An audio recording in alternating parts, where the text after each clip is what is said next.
Turn on your fans.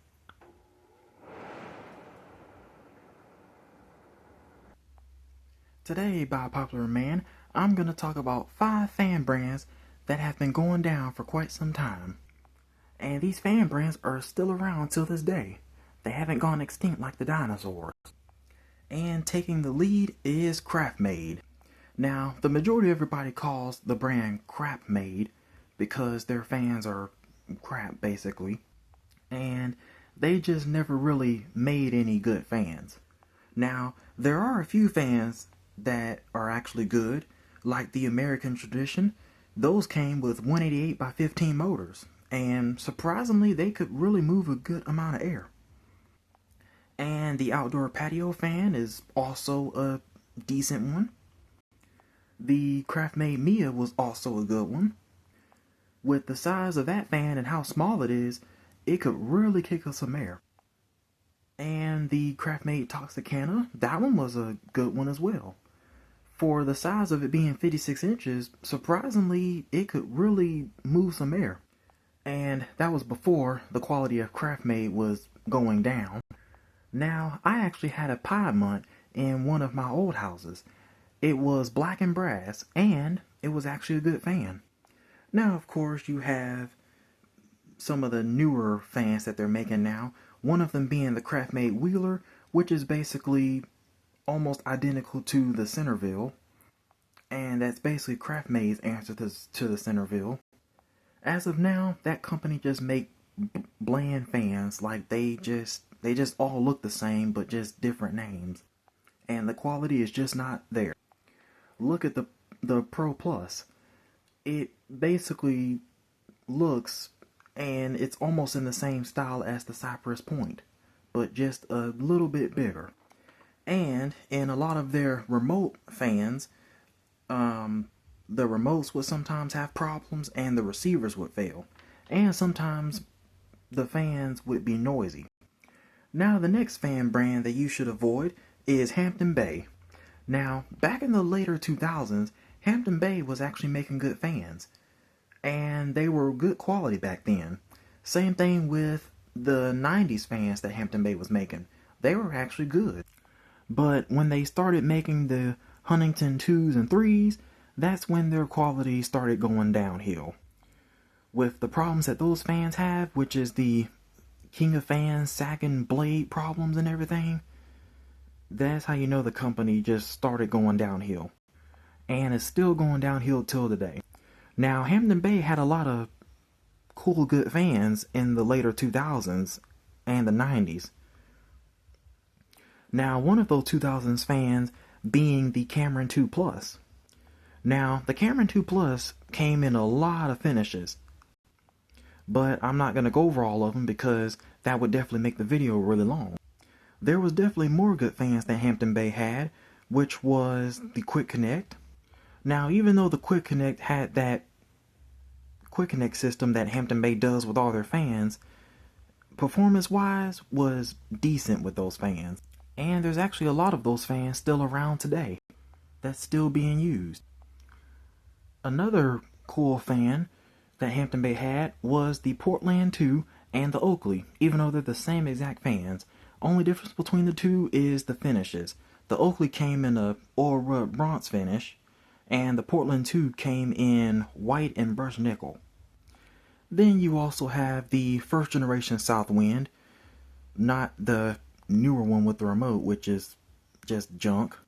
And there's also a few generations of the Southwind as well, but Southwind and up, it was just pure junk. The first generation Southwind was actually the best one. Then you have the Rockport, the Hugger version, and then you have the rare Rockport 3, which was a good one. And those fans could run too. Now, of course, you have the more not great fans like the Northport 3 and the Farmington. The Farmingtons came with the 153 by 15, and those fans could barely move anything around in a room. It moves just about the same amount of air as the 52-inch Centerville. Now, I have an Esteto from 2010, and it's definitely a rare Hampton Bay fan. With how big the fan really is, I'm really surprised that Hampton Bay didn't put a 172 in there. I felt like they could have due to how big the motor housing is, but that's Hampton Bay for you. Now, you also have the Windward 2, which had a 188 by 15, and those fans were really good fans. But when they went to the Windward 3, those fans were only out for a year. 2007 was the only year they was out, and it wasn't a very popular fan. And the fan was also hideous. It had an uplight, and it also had a 172. So they definitely downgraded the size of the motor, which I don't understand why they did that, but that's Hampton Bay for you. And you can still get the Windward today. The newer Windwards, the Windward 4, the 52-inch ones have 172s, and as for the smaller ones with a 153. Now, the newer 52-inch one could have a 153 as well. I could be wrong. Due to the shape of the blades on the Windward, they really do move a lot of air. And in my last old house, I had a Hampton Bay Chatham. Now, even though the Chatham really isn't the greatest fan, that's really the only Hampton Bay that was really childhood to me. And now, Hampton Bay is starting to do like these other fan brands, to where for their hugger fans, they're doing that weird fan trend to where the motor housing is smaller than the fan. And I hate it. And they're also cheapening out on their fan parts too. The Hampton Bay Sidlow, the globes are plastic. They're not glass like my fan. The Wellston 2 and the Raleigh 2 are the same way, except they have plastic bowl lights. Now, if you ask me, why would Hampton Bay cheapen out on their parts and making them all plastic? If you ask me, that's just waiting for a catastrophe to happen in the future. Because light bulbs get hot, and if you're using your light for a long time, and if the lights get hot, they could melt the plastic globe, and eventually that could also cause a fire. And when plastic ages, it becomes brittle. So I think Hampton Bay is definitely making a dumb move on making their fan parts cheap, especially the globes and the bowl lights, making them plastic. And they also have that dumb quick connect system like they're doing on their fans. And Hampton Bay has been doing that for a long time, and it all started with the Huntington 3, then the quick connect, and now they're doing it to most of their newer fans, like the Holly Springs. If you ask me, not a smart move. Another bad fan by Hampton Bay is the Mildy. Those move no air, and before, a lot of people used to say that those fans are known for blowing up, but honestly, that was just all a big rumor. Those fans actually don't blow up. Now the next fan brand that I would avoid is Emerson, and nowadays also known as Cathy Ireland. Now, before Emerson got bankrupt, they were actually making some pretty good fans, like the Monterey and the Premium, which the Premium had a K55 motor in it, and it was fast. Now, back in 2019, Emerson had a partnership with Luminance Brands, and then in October of 2020, Luminance Brand partnered with Cathy Ireland to rebrand Emerson as Cathy Ireland. Then in June 2022, Luminance Brands went bankrupt. Before that happened, Emerson actually had some good fans. The Northwind was also another good one. Now you also have the Emerson Pro Series, along with the Pro Series 2.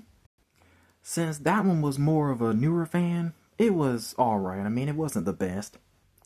Probably right around the same quality as the Springfield 2. But it was decent. And as of now, till this day, it is still Cathy Ireland. Now the next fan brand I will avoid is Casablanca. Out of all the fan brands, Casablanca is one of the most problematic fans. Starting from the Haintrue recall to the IntelliTouch failing, and then you have the slumber quiets, and then you also have flywheels breaking. Most Casablanca fans were just a major headache and a pain. In 1996, Hunter brought Casablanca out. And then 2023, Casablanca was no more. And as of now, to this day, Hunter still owns them. And now that's when Casablanca just really started going downhill, when Hunter brought them. And as of now, to this day, Hunter having Casablanca still going downhill. Now, the only Casablanca fans that were really good was obviously most of the pull chain Casablancas, like the Lady Delta, the Small Four Seasons, the Genesis, and the Wellia, and the Lanai. And the last fan brand that I would avoid is Harbor Breeze. Now, I didn't have a lot of Harbor Breeze fans growing up in my childhood, but the only Harbor Breeze fan that was really childhood to me was the Armitage. And the Armitage is not the best fan. It is a piece of junk. Now, the older Armitages were made by Heritage, and they still weren't good. And as of now, I believe the newer ones are made by Latex, which is still not good. Those things will fall apart in front of your very eyes. Now, you used to be able to get the Armitage for around $50, but now it's almost $70. As for the 42-inch Armitage, that one is around $44, and that is the only cheap newer fan these days that you can still get under $50. Everything else is around $100. Now, back in the 2000s, Harbor Breeze made some really good fans back then, like the Moonglow, the Keyport, the Cheshire and the Cheshire 2, the Belhaven, and the Builder's Best, along with the New Orleans / the Shreveport, the Aristocrat, the older style New Haven with the Uplight, the Hugger version, the Sausalito, the Arrow, the Neon / Continuum, even though they're the same fans, the Rocket Fan and Annalise, and the Pinhill, and the Fairbanks. Now, when they came out with fans like the Keyport / Centerville, and all these newer fans that they have today, which is the Cypress Point, the Notice, Lake Canton, and all those newer fans, that's when Harbor Breeze just went downhill, and still are till this day. And they're also overpriced. Now, I looked up the price on a Sailor Bay, and it is $119. That price is completely outrageous for a fan that's not even worth the price. Now, Harbor Breeze recently came out with the Coachman, and it is hideous. And it's basically the Centerville. It's the replacement for it. And I would avoid that. Now, one thing about the Belhaven and the Builder's Best is that they used some sorry capacitors. These were the capacitors that they used. This is what originally came in both the fans. Now, the fan had good motors, but it was just the capacitors that just made them weak. And when those capacitors was bad, you could really tell on the fans. They would hum loud and go really slow.